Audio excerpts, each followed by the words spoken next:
এটা হচ্ছে আমার মেয়ের ঘর। তার ভাই এবং তার দুইজনের পড়ার টেবিল দিয়ে সে ঘর বানাইছে। তো প্রতিদিনই এরকম কাজ করে। এই টেবিল দিয়ে সে ঘর বানায়, খাটের মধ্যে ঘর বানায়। আর এটা হচ্ছে তার জানালা। যখন তার মানুষকে দেখতে মন চাবে তখন এই ছোট্ট একটু জানালা বের করবে, তারপর সে শুয়ে থাকবে। আর যখন দেখতে মন চাইবে না তখন সে জানালা বন্ধ করে দিবে। ওই যে ছোট্ট একটা বালিশ, এই বালিশের মধ্যে শুয়ে থাকবে।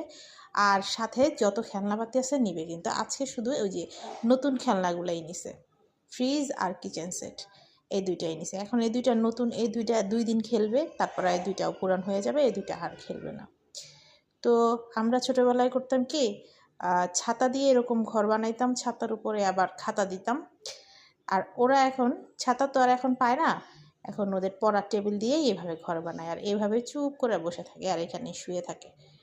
তো আমরা ছোটবেলায় যা করছি এখন আমাদের বাচ্চারাও ঠিক ওই রকম কাজগুলোই করে, কিন্তু একটু ব্যতিক্রম হয়। যা সামনে পায় তাই দিয়ে করে। আমরা যা পাইছি তাই দিয়ে করছি,